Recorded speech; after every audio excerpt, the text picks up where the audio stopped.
Simone Vance was a woman whose life was measured in eviction notices and overtime shifts. Her only goal was to keep a roof over her daughter's head and food on their table. But on a humid Saturday afternoon, she dragged home a worn-out couch from the thrift store and discovered something that could change everything. A gold bar, gleaming and impossibly heavy, worth enough to erase every unpaid bill and sleepless night. The owner was Minho Park, a man whose tattooed presence commanded rooms and whose empire lived in the city's hidden corners. What Simone didn't know as she gripped that cold metal in her trembling hands was that she hadn't just found forgotten treasure. She had walked straight into a deliberate, dangerous test. Returning the gold was the honest thing to do, but it was also the first irreversible step into a world governed by a disciplined crime lord who only trusts those he can use. Simone Vance was gravity in human form. At 29, she balanced the relentless demands of double shifts at the warehouse with the fierce protective love required to raise her 6-year-old daughter Lily alone. She was practical, exhausted, and knew the exact weight of every dollar, usually the one she counted 3 times before paying rent 2 weeks late. Her natural hair was pulled back in a simple bun, practical for work, and her shoulders carried the kind of square dignity that comes from refusing to break under pressure. She wore weariness like armor, but her eyes, deep and watchful, still held the spark of someone who believed tomorrow could be different. She was driven by an uncompromising vision, a stable home, a good school for Lily, and a life where the electricity stayed on and the pantry stayed full. That dream was her anchor, but the path to it was a grinding, lonely march through poverty and pride. It was 3:15 on a Saturday afternoon, and Simone was in the cramped living room of her apartment, wrestling the thrift store couch through the doorway. $20. That's all it had cost, stained fabric and sagging springs included. But it was clean enough, and Lily had been sleeping on a pile of blankets for months. Her lower back ached, a persistent throb that matched the rhythm of her breathing as she shoved the couch into position against the wall. She wiped sweat from her forehead with the back of her hand and allowed herself a single moment of satisfaction. Small victories. That's what survival looked like. As Simone began flipping the cushions to check for loose change or forgotten pins, anything worth salvaging, her fingers brushed against something unexpected. Not the usual crumbs or lost buttons, something solid, cold, and impossibly smooth, wedged deep within the upholstery along the frame. She frowned, reaching deeper into the torn lining, her hand closing around an object that felt dense and foreign. When she pulled it free, her breath caught. It was a gold bar, not a trinket or a prop, a real heavy brick of gleaming yellow metal, stamped with fine markings she couldn't quite read in the dim light. It was the weight that convinced her, a compact heaviness that pressed into her palm like concentrated possibility. Her heart hammered against her ribs as she turned it over, feeling the cool metal against her skin. This wasn't luck, this was life-altering. This was every overdue bill, every missed meal, every night she'd lain awake calculating pennies, solved in a single object. But even as her mind raced with possibilities, selling it quietly, paying off debt, starting over, something deeper, quieter pulled at her. This didn't belong to her. Someone had lost this. Someone was looking for it. And Simone Vance, for all her desperation, had never been the kind of woman who took what wasn't hers. She set the gold bar on the coffee table, staring at it like it might vanish, and made a decision that would unravel everything she thought she knew about safety, honesty, and survival. She would find the owner, even if it killed her. The alarm went off at 4:47 a.m., 3 minutes before Simone's hand could silence it. She was already awake, staring at the water-stained ceiling of her bedroom, mentally calculating whether she could stretch the rice and beans in the pantry through Thursday or if she'd need to hit the food bank again. The gold bar sat wrapped in a kitchen towel inside her dresser drawer, a secret she hadn't yet figured out how to carry. She'd hidden it from Lily, from herself, from the gnawing temptation that whispered in the dark hours before dawn. Simone moved through her morning routine with the practiced efficiency of someone who had learned to make every minute count.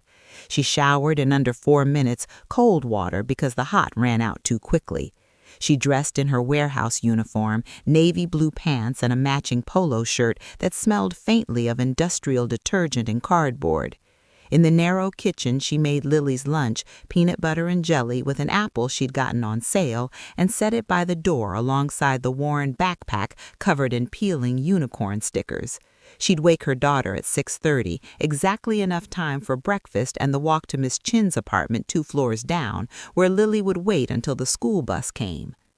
The warehouse shift started at 6. Simone clocked in at 5:58, nodding to the overnight crew as they shuffled past, their faces drawn and gray in the fluorescent glare.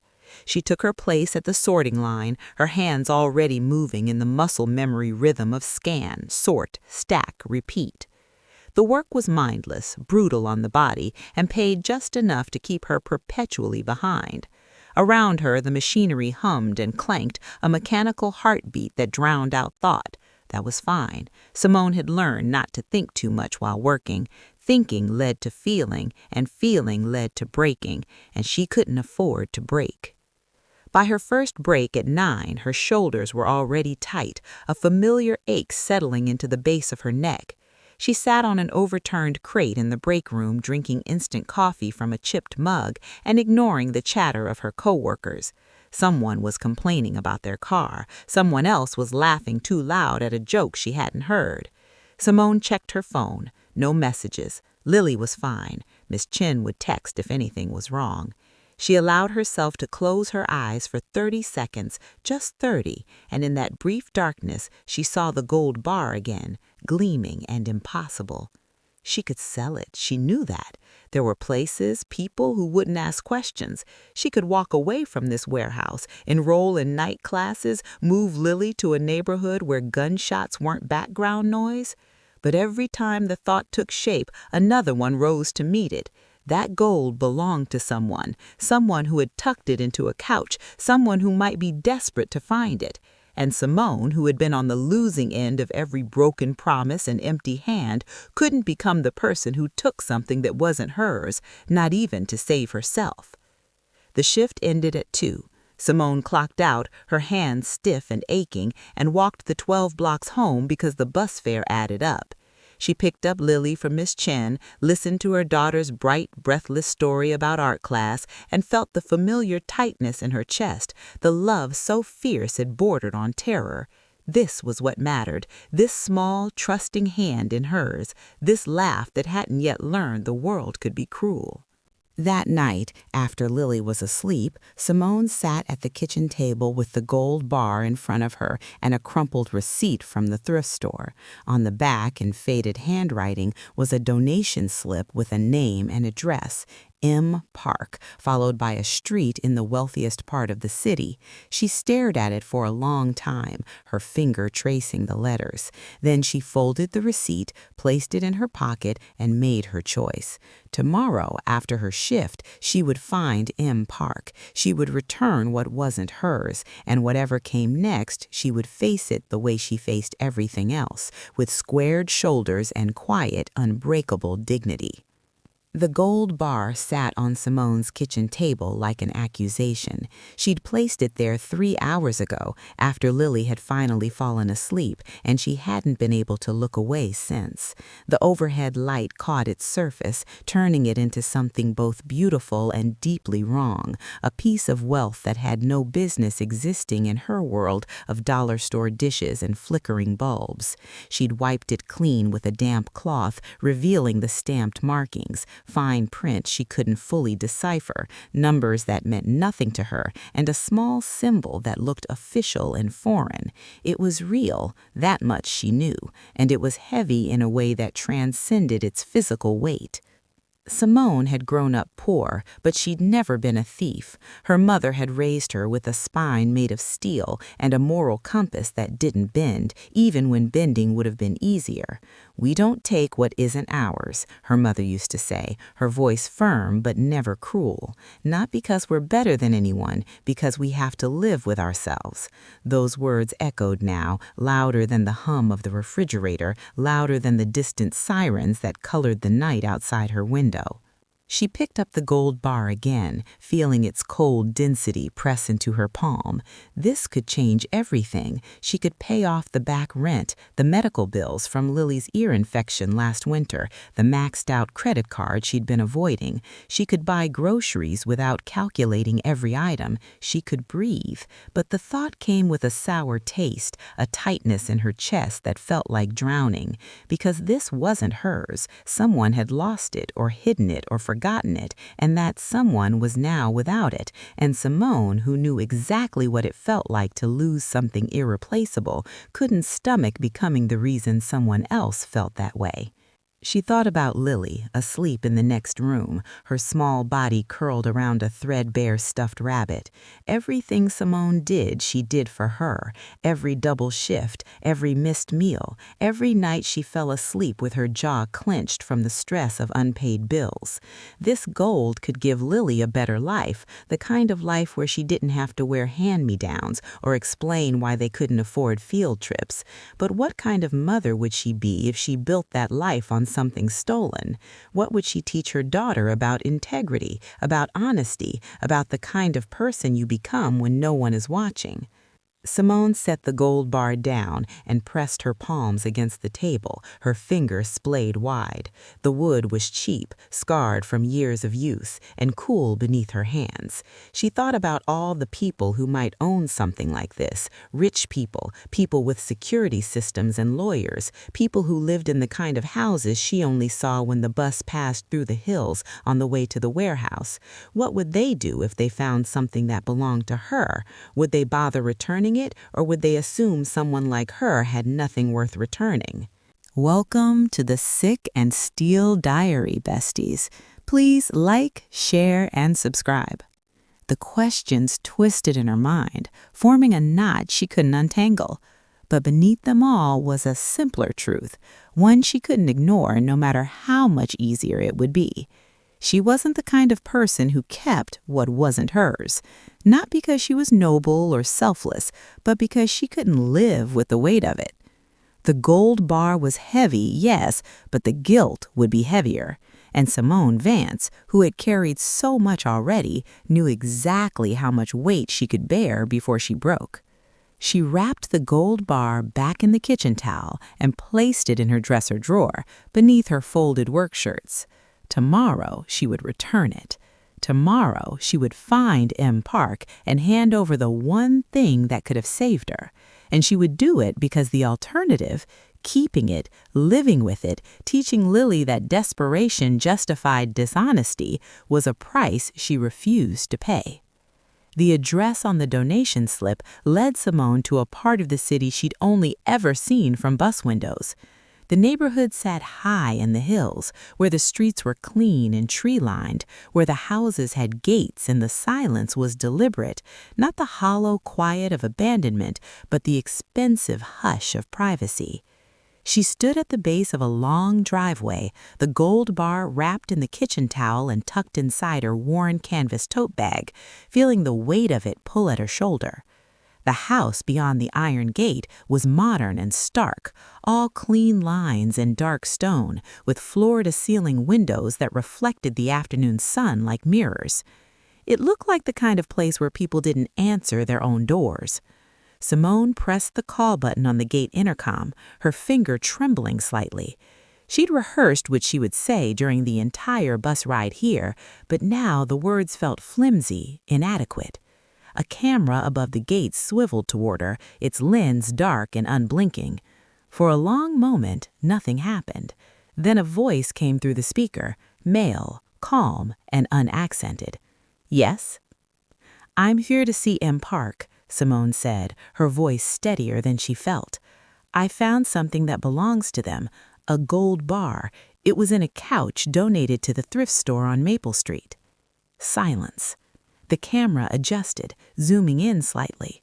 Simone forced herself to meet its gaze, to stand straight despite the exhaustion pressing down on her shoulders. Then the gate buzzed and swung open with a smooth mechanical hum. "Come to the front door," the voice said. The driveway was longer than it had looked from the street, winding through manicured landscaping that smelled faintly of jasmine. Simone's sneakers felt loud against the pale stone path, each step a reminder that she didn't belong here. She reached the front door, a massive slab of dark wood with brushed steel accents, and before she could knock, it opened.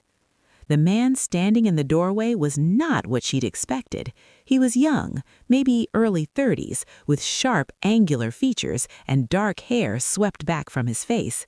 But it was the tattoos that caught her attention first. Intricate black ink that crawled up his neck and disappeared beneath the collar of his fitted black shirt. Swirling patterns that looked both deliberate and dangerous. His eyes were dark, assessing, and completely still. He didn't smile, he didn't move, he simply looked at her with the kind of attention that made her feel like he was cataloging every detail, every nervous shift of her weight, every breath. "I'm Minho Park," he said. His voice was the same one from the intercom, low and controlled. "You found my gold bar." Simone nodded, her throat suddenly dry. She reached into her tote bag and pulled out the wrapped bundle, holding it out to him. "It was in a couch. I bought it at the thrift store and found it wedged inside. I saw your name on the donation receipt." Minho didn't take the gold bar immediately. Instead, he stepped aside, gesturing into the house. "Come in." "I don't need to come in. I just wanted to return it, that's all." "I insist." It wasn't a request. His tone was polite, but there was steel underneath it, the kind of authority that expected compliance. Simone hesitated, every instinct screaming at her to refuse, to hand him the gold and leave. But something in his expression, a flicker of curiosity or perhaps respect, made her step across the threshold. The interior of the house was as stark as the exterior, all polished concrete floors and minimalist furniture. The space felt more like a gallery than a home, cold and beautiful and utterly impersonal. Minho closed the door behind her with a quiet click that sounded far too final. He walked past her into a sitting area, his movements precise and unhurried, and gestured to a low leather chair. "Sit." Simone didn't sit. She held out the gold bar again, her hand steady despite the pounding of her heart. "I don't want anything for it. I just thought you should have it back." Minho took the bundle from her, unwrapping it slowly. He looked at the gold bar for a long moment, turning it over in his hands, and then his gaze returned to her. For the first time, something like amusement flickered across his face. "You don't want anything?" he repeated, as if testing the words. "Do you know how much this is worth?" "Enough to change my life," Simone said, "but it's not mine." Minho set the gold bar on a glass coffee table between them, where it gleamed under the recessed lighting. Most people would have sold it by now, quietly, without a second thought. "I'm not most people." "No," Minho said, his eyes narrowing slightly. "You're not." He studied her for another beat, and Simone felt the weight of his attention like a physical thing, pressing against her, searching for cracks. "Why did you really come here?" "Because it was the right thing to do." "The right thing," he echoed, and this time there was a faint edge to his voice, something that might have been skepticism or curiosity. He leaned back slightly, his posture relaxed but his gaze still sharp. "Tell me, Simone Vance, do you always do the right thing?" Simone's blood ran cold. She hadn't told him her name. Simone took a step back, her hand instinctively tightening around the strap of her tote bag. "How do you know my name?" Minho tilted his head slightly, the movement almost reptilian in its precision. "The same way I know you work at the Riverside warehouse, that you have a 6-year-old daughter named Lily, and that you're 3 months behind on rent." He paused, letting the words settle between them like stones. "The same way I knew you would come here." The air in the room felt thinner, harder to breathe. Simone's mind raced, cataloging everything she'd touched, everywhere she'd been. The thrift store, the donation receipt, the call button at the gate. "You've been watching me." "Not watching," Minho corrected. "Waiting. There's a difference." He gestured again to the chair, more firmly this time. "Please sit down, Miss Vance." Simone didn't move. I returned your gold. I don't know what you want from me, but I'm leaving. The gold bar was never lost. Minho's voice remained calm, almost gentle, but the words hit like a blow. I placed it in that couch deliberately. I donated the couch to that specific thrift store in that specific neighborhood at that specific time, and then I waited to see who would find it and what they would do. The implications crashed over Simone like cold water. You're saying this was a test? Yes. And I was supposed to find it. Not you specifically, Minho said. Anyone could have found it, but you're the one who brought it back. He stood, moving to a cabinet along the wall and pulling out a crystal decanter filled with amber liquid. He poured himself a measure, didn't offer her any. Do you know how many people have found my gold bars over the years, Miss Vance? 17. Do you know how many returned them? He turned to face her, glass in hand. 3, including you. Simone felt her legs weaken, but she refused to sit, refused to give him that satisfaction. Why? Why would you do this? Because honesty is rare, Minho said simply, and in my line of work, rarity has value.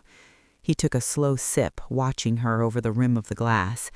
I need people I can trust, people who can't be bought, who won't fold when the pressure mounts, who operate by a code even when it costs them everything. People like you. You don't know anything about me.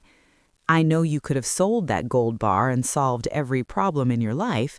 I know you chose not to. Minho set his glass down and moved closer, close enough that Simone could see the fine details of the ink on his neck, dragons and geometric patterns that seemed to shift in the light.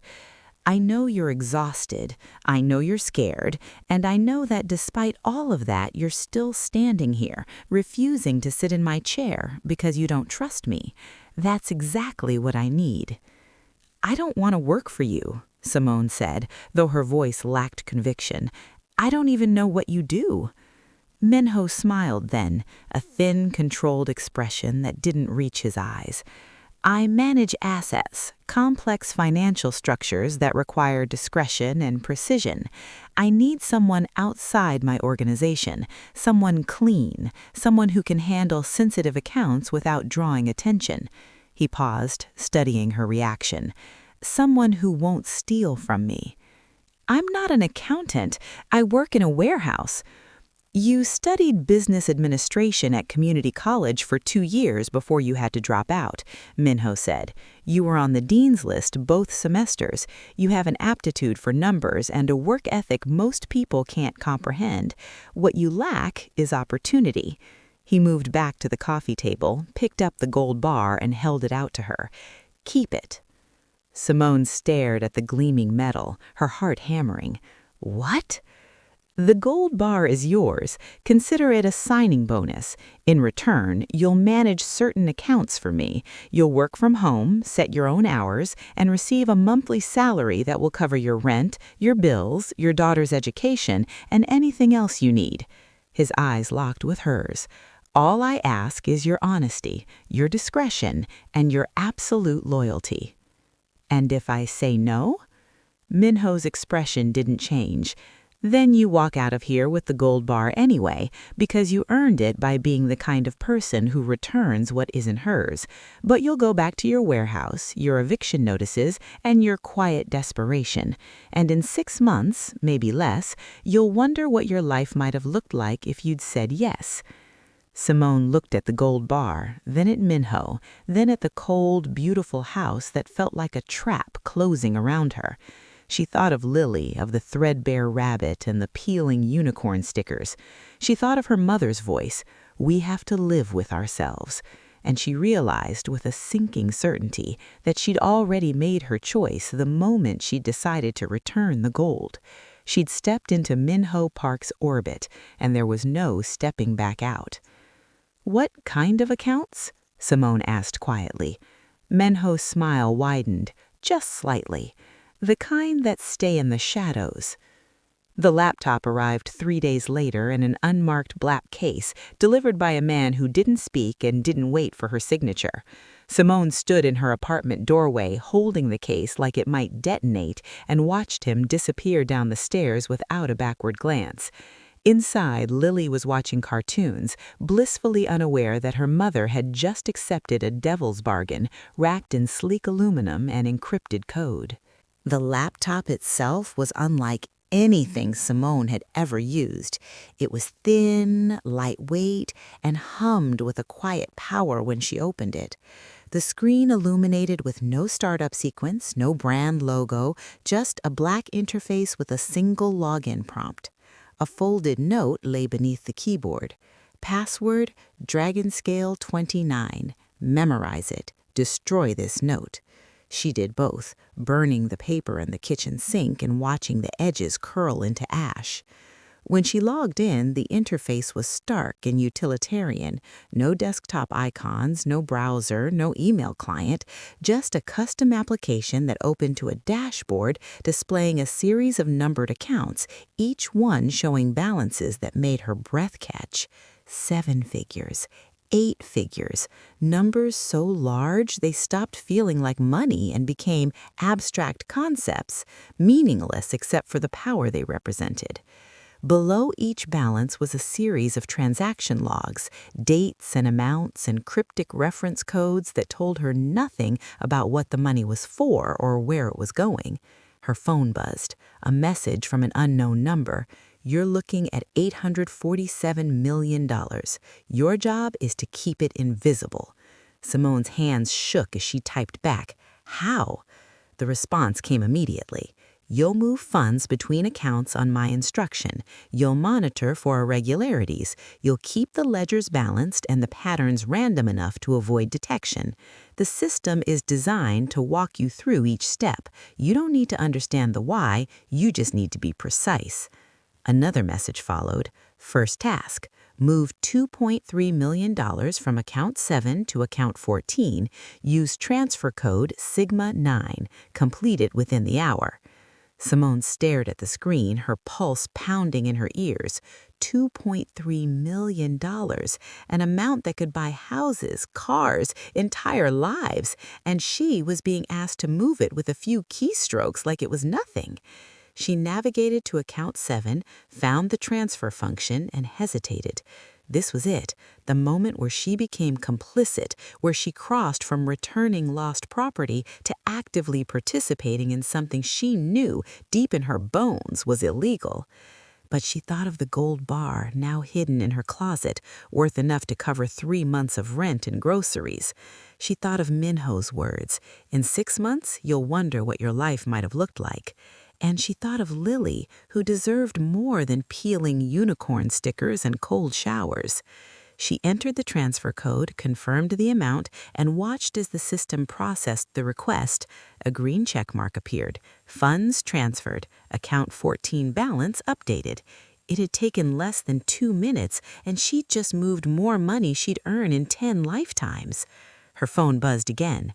Good, fast and clean. Your first payment will be deposited tomorrow, $15,000. Monthly. $15,000. Simone's salary at the warehouse was barely $2,000 a month. This was 7 times that, for work she could do from her kitchen table in her pajamas. The math didn't just make sense, it obliterated every rational argument against it. Over the following days, Simone fell into a rhythm. The instructions came at irregular intervals, sometimes at noon, sometimes at 3 in the morning. Move funds, balance accounts, verify transactions. Each task was simple in isolation, but together they formed a complex web she was now tangled in. She learned the patterns, the accounts that were active and the ones that lay dormant, the codes that meant urgent and the ones that meant routine. She learned that account 3 was always replenished by Thursday, that account 11 never dropped below a certain threshold, that transfers to account 19 were always followed by immediate withdrawals. She also learned that the laptop was watching her. The cursor sometimes moved on its own, subtle corrections when she hovered over the wrong field. Notifications appeared with pre-written responses when she took too long to reply. The system wasn't just a tool, it was a leash, and Min-ho held the other end. The first payment appeared in her bank account exactly when promised, $15,000, listed as consulting fees from a company she'd never heard of. Simone stared at the balance, at the number that erased her overdraft and left her with more money than she'd had in years, and felt the weight of it settle over her like a shroud. She paid her rent in full, brought groceries without checking prices, and enrolled Lily in the after-school art program she'd been asking about for months. And when Lily hugged her, eyes bright with excitement, Simone held her tight and tried not to think about the shadows she was now keeping, the ledgers she balanced with hands that used to be clean. The new apartment sat on a tree-lined street in a neighborhood where children rode bikes on sidewalks and people jogged at dawn without looking over their shoulders. It had 2 bedrooms, actual bedrooms with doors that closed and windows that locked properly, and a kitchen with appliances that all worked at the same time. The hardwood floors gleamed under the afternoon sun, and the walls were painted a soft cream that made the space feel larger, calmer, like a deep breath after years of holding it in. Simone signed the lease with hands that didn't shake, paid the deposit and first month's rent in cash, and tried to ignore the way the landlord's eyebrows had risen when she'd pulled out the bills. Lily stood in the center of her new bedroom, spinning in slow circles, her arms outstretched. "It's so big, Mama! Can I really have all this space just for me?" "All yours, baby," Simone said, her throat tight. She'd bought new furniture, nothing extravagant but solid and clean, a bed with a real frame, a dresser that didn't wobble, a desk where Lily could do homework without hunching over the coffee table. The unicorn stickers had made the move, carefully peeled from the old backpack and transferred to the new one, a small continuity in the midst of so much change. That first night in the new apartment, Simone lay awake in her own bedroom staring at the unfamiliar shadows on the ceiling. Everything was quieter here. No sirens wailing through the night, no shouting from adjacent units, no footsteps pounding up and down the stairs at 3 in the morning. The silence should have been comforting, but instead it felt fragile, like glass that could shatter at any moment. She thought about the laptop, tucked in her nightstand drawer, its encrypted presence a constant reminder of how she'd paid for this peace. The second payment had come through like clockwork. Another $15,000, another month of breathing room. She'd bought Lily new clothes, winter coats that actually fit, shoes without holes in the soles. She'd taken her to the dentist, something she'd been putting off for 8 months because she couldn't afford the copay. She'd even treated them to dinner at a real restaurant, not fast food, and watched Lily's face light up when the waiter brought crayons and a kids' menu. These were small things, ordinary things, the kind of life most people took for granted. But for Simone, each one felt like stolen time, borrowed happiness built on foundations she didn't dare examine too closely. During the day, she maintained a careful routine. She'd quit the warehouse, citing a better opportunity, and the supervisor had barely blinked, already moving on to the next warm body willing to work for minimum wage. Now her days were structured around Lily's school schedule and the laptop's demands. She'd drop Lily off in the morning, come home to the quiet apartment, and wait for the instructions. They came less frequently than before, sometimes days apart, but when they did arrive, they were more complex, larger sums, multiple transfers, accounts that appeared and disappeared within hours. She'd become faster, more efficient, her fingers moving across the keyboard with a confidence that frightened her. The line went dead. Simone stared at the screen, at the accounts draining in real time, and felt the full weight of what he was asking. This wasn't moving money for routine transactions. This was a war fought in code and numbers, and she was the only weapon Min-ho had left. She pulled up the account list, fingers trembling but moving with purpose. Account 3, still intact, $127 million.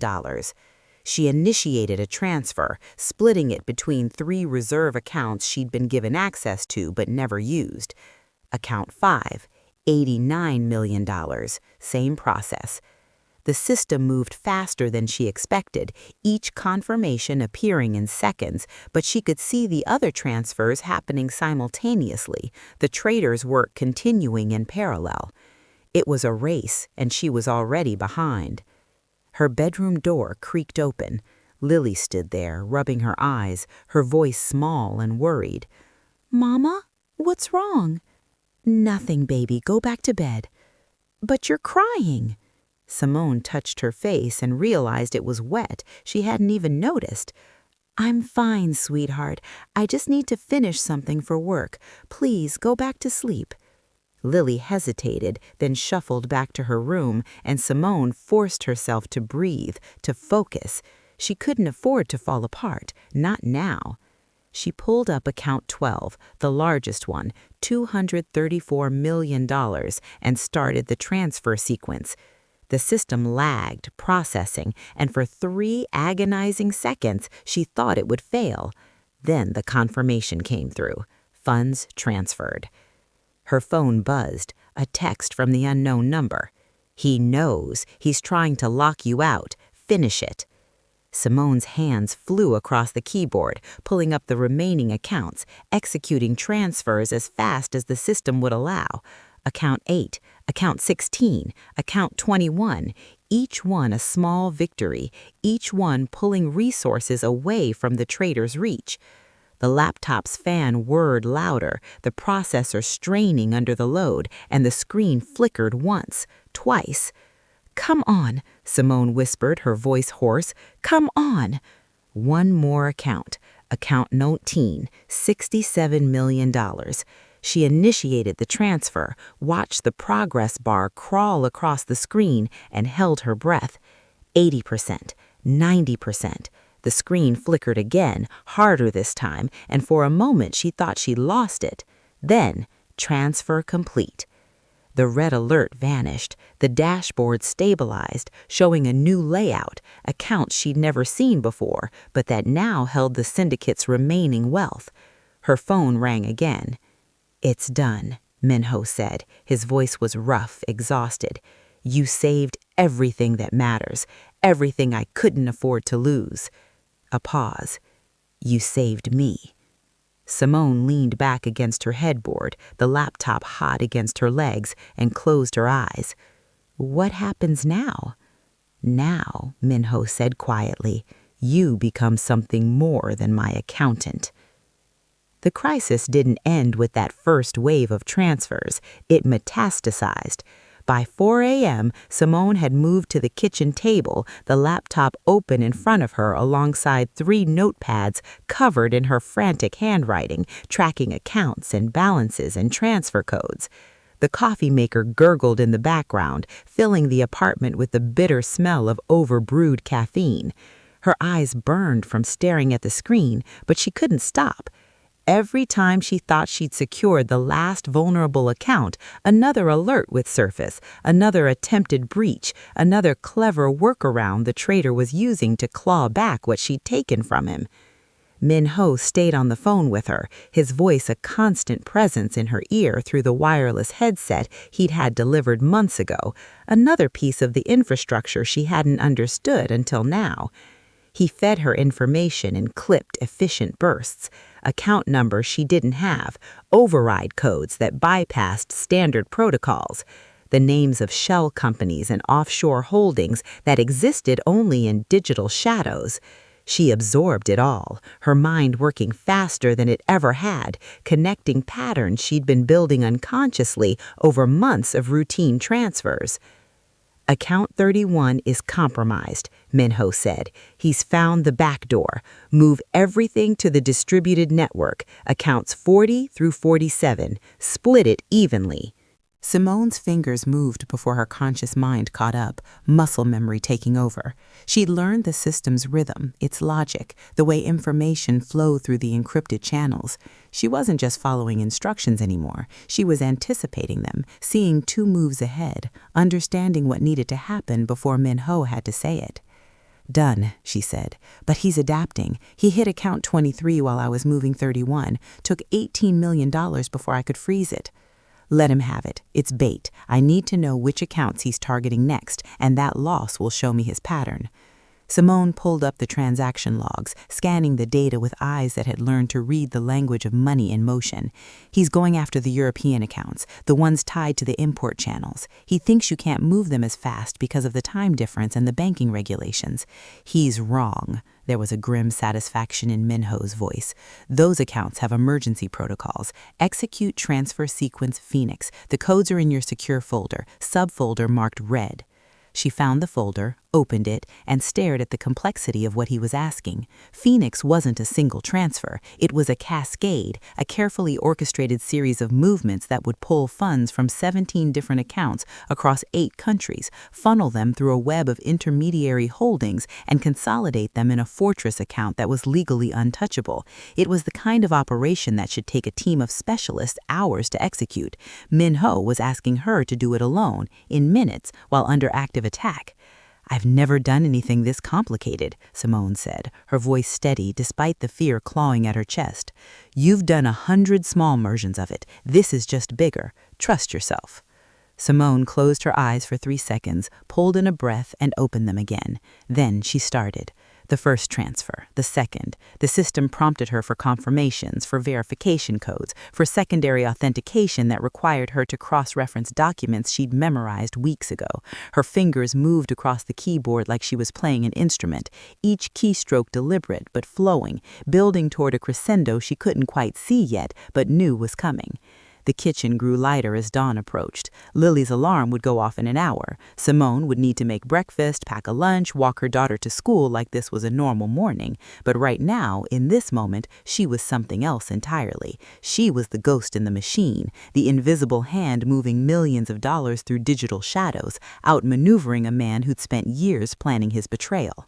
Account after account, she executed the sequence. The European holdings collapsed into Asian markets. The Asian markets funneled into South American shells. The South American shells merged into North American trust. And finally, all of it, every dollar Min-ho couldn't afford to lose, consolidated into Account Omega, a vault so deep in the system's architecture that even she couldn't access it once the funds landed. It was a one-way transfer, a nuclear option, and she just pressed the button. "Phoenix complete," she said, her voice hoarse. Silence on the other end. Then Min-ho's breath, shaky and relieved. "How much did we save?"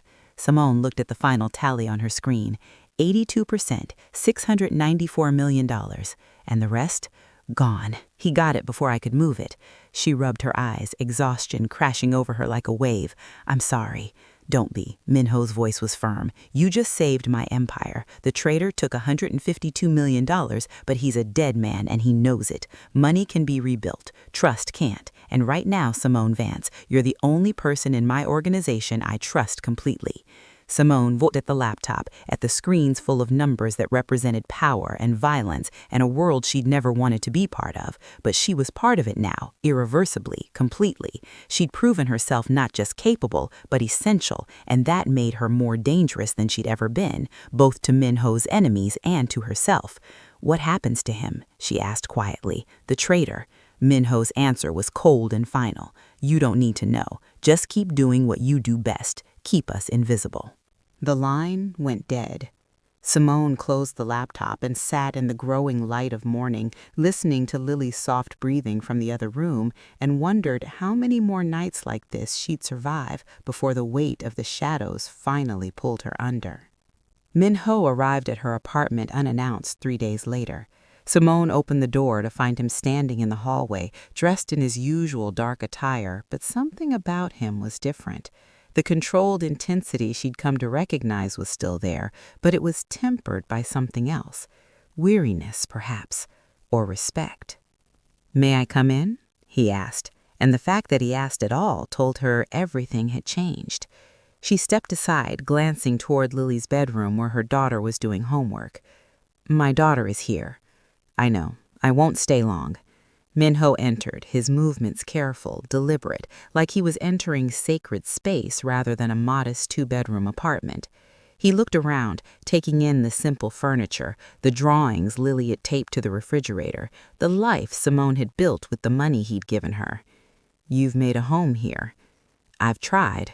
Simone crossed her arms, standing between him and the hallway that led to Lily's room. "What do you want, Minho?" He reached into his jacket and pulled out an envelope, thick and heavy. He set it on the kitchen table where she'd spent that long night saving his empire. "Your payment, triple the usual amount, and something else." Simone didn't touch the envelope. "I don't want more money. I want to know what this makes me, what I am to you now." Minho met her eyes, and for the first time since she'd met him, she saw something unguarded in his expression. "The traitor is dead. He died thinking he'd won, that he'd destroyed me. He never knew about you, never suspected that I had someone outside the structure, someone he couldn't account for." He paused, his jaw tight. "You saved everything that matters. The money, yes, but more than that, you saved my credibility, my power. In my world, once you show weakness, once people think you can be taken down, you're finished. You prevented that. So I'm useful to you. That's what you came here to say?" "No." Minho moved closer, his voice dropping lower. "I came to say that I was wrong. When I placed that gold bar in the couch, when I designed that test, I was looking for someone I could control, someone whose integrity I could exploit, whose honesty I could use as a tool. I thought I'd found an asset." He gestured toward the laptop still sitting on the counter. "What I found was an equal." The word hung in the air between them. Equal. Simone let it settle, testing its weight. "I'm not like you." "No, you're not. You're better." Minho's smile was thin but genuine. "I was born into this world. I inherited my father's empire and his enemies and his methods. I never had a choice about what I became. But you walked into this darkness by choice, and you didn't let it change who you are. You're still the woman who returned the gold bar, still the mother who puts her daughter first, still the person who operates by a code, even when it costs you everything." He picked up the envelope and held it out to her. "That's not an asset. That's a partner." Simone took the envelope, feeling its weight. Inside was more than money. She could sense it. "What's the something else?" "A contract, not an employment agreement, a partnership, 50-50 split on certain operations, full transparency on what you're handling and why, and most importantly, an exit clause. If you ever want out, if this life becomes too much, you walk away with enough money to disappear and never look back. No strings, no consequences." Minho's eyes were steady. "I'm not asking you to be my employee anymore, Simone. I'm asking you to be my partner, someone I trust, someone I need." Simone looked at the envelope, then at Minho, then toward Lily's bedroom, where her daughter was safe, fed, thriving in ways that had seemed impossible 6 months ago. She thought about the woman she'd been, the one who dragged that couch through her doorway and found a fortune she couldn't keep.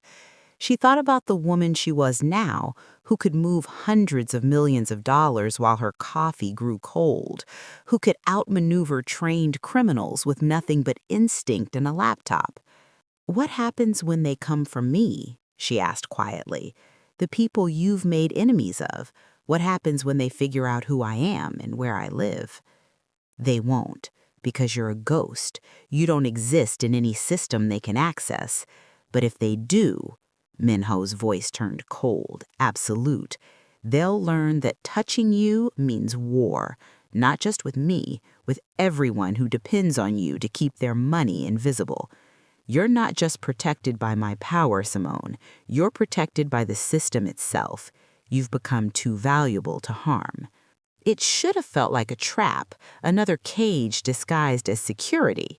But standing there, looking at Minho, Simone realized something fundamental had shifted. She wasn't his victim or his puppet. She was his necessity. and that gave her a power she'd never had before. Not in the warehouse, not in the apartment with the water-stained ceiling, not in any moment of her life before that thrift store couch. Equal partnership, she said, full transparency, and the exit clause is non-negotiable. Minho extended his hand. You have my word. Simone shook it, feeling the strength in his grip, the acknowledgement of what they'd both become to each other. Then we have a deal. After Minho left, Simone opened the envelope. Inside was a check for $45,000 and a document outlining terms that would have seemed impossible 6 months ago. But more than that, there was a handwritten note on expensive paper. You returned my gold because you couldn't live with keeping it. I'm giving you half my empire because I can't survive without you. We're even now. MH. Simone folded the note and tucked it away, then went to check on Lily. Her daughter looked up from her math homework, smiling. Is your work done, Mama? For now, baby. For now. But as Simone helped her daughter with fractions, explaining how numbers balanced and made sense when you understood their patterns, she knew her work would never truly be done. She'd stepped into the shadows and proven she could not only survive there, but thrive. And now, as Minho Park's partner, she'd become something she'd never imagined, a woman whose integrity made her invaluable to the very world that should have destroyed it. The gold bar still sat in her closet, wrapped in the kitchen towel, untouched, a reminder of the choice that had changed everything. She'd keep it there, she decided, not as a trophy or a temptation, but as proof that sometimes doing the right thing didn't save you from darkness. Sometimes it pulled you deeper in. And sometimes, if you were strong enough, you learned to carry your light into those shadows and make them work for you.